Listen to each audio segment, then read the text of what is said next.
Quand UB envoie des milliers de vélos jeunes en bon état à la ferraille. Avec le confinement, les géants américains des nouvelles technologies sont ébranlés sur leurs fondations. UB est de cela. Pour le leader mondial de la réservation de voitures de tourisme avec chauffeur, il est temps de se recentrer sur ses activités les plus rentables, et la location de vélos en libre service n'en fait pas partie. UB a ainsi présenté début mai un accord avec la start-up californienne Lime. Celle-ci rachète le service de vélos et de trottinettes en libre service juin, qui appartenait à UB depuis 2018. Lime, déjà actif dans le secteur partout dans le monde, hérite donc d'un gigantesque parc de vélos. Mais tous ne seront pas déployés dans les rues. UB a en effet décidé d'en détruire plusieurs milliers. Des vidéos publiées sur les réseaux sociaux montrent des centaines de bicyclettes alignées dans une casse de Caroline du Nord. Une pince mécanique les saisit pour les déverser dans un camion. Entre 20 000 et 30 000 exemplaires seraient concernés, selon les sources. Mor Kirolingin and Jetting Trachet. Probably tirti semilo a or mor sofar, dies sans les swast die bikesforki @ubergimpic.twitter.com /e3nmcp sétif des vélos se sont même retrouvés dans une décharge de la banlieue de Montréal. J'ai voulu acheter 2 vélos pour $100, mais le ferrailleur m'a dit qu'il ne pouvait pas en raison d'une entente confidentielle, rapporte un témoin cité par TVA Nouvelles. Pourquoi ne pas distribuer tous ces engins à ceux qui en auraient besoin, surtout à l'heure du déconfinement, où les vélos sont particulièrement prisés par ceux qui cherchent une alternative au transport en commun?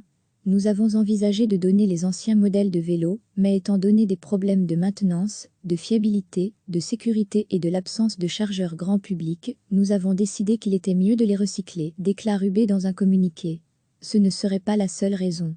Le site Bikeshar Museum, qui a investigué sur le sujet, pointe un autre élément. Il existe en réalité plusieurs générations de vélos jeunes. Lime n'a hérité que d'une partie, dont les plus récents, et n'a pas, encore, prévu de les mettre à ses couleurs, si on en croit ce communiqué de presse de Lime annonçant le retour des vélos rouges dans les rues de Denver. La dernière version du vélo et l'informatique pour le faire fonctionner étaient toujours en cours de développement quand UB a vendu l'entreprise.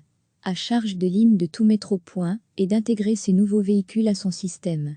Cela pourrait prendre des mois, si pas plus, avant que Lime reprenne le contrôle logiciel sur le vélo, sans compter les défauts que les concepteurs originaux n'avaient pas eux-mêmes repérés, note bikesharmuseum.com.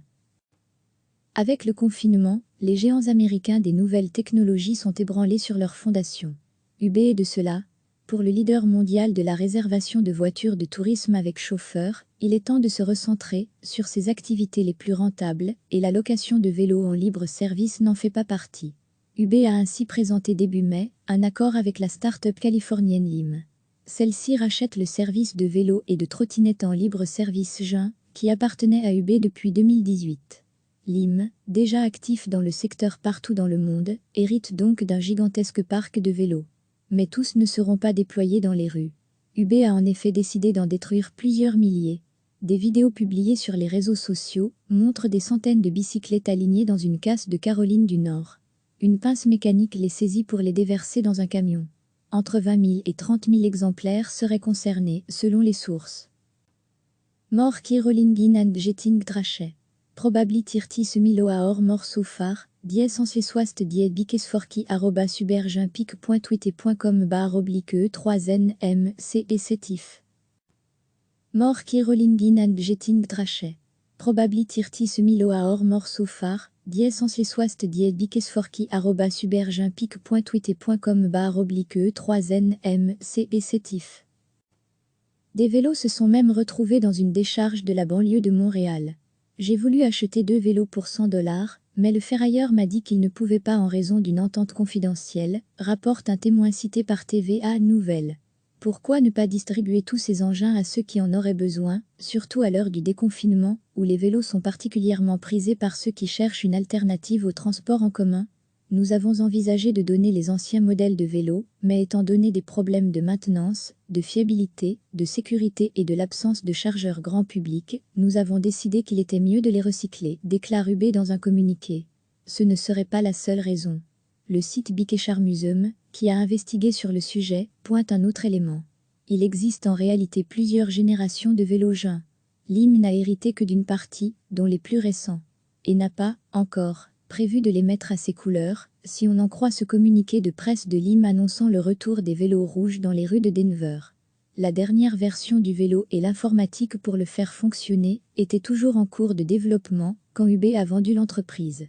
À charge de Lim de tout mettre au point et d'intégrer ces nouveaux véhicules à son système. Cela pourrait prendre des mois, si pas plus, avant que Lim reprenne le contrôle logiciel sur le vélo, sans compter les défauts que les concepteurs originaux n'avaient pas eux-mêmes repérés, note bikecharmusum.com.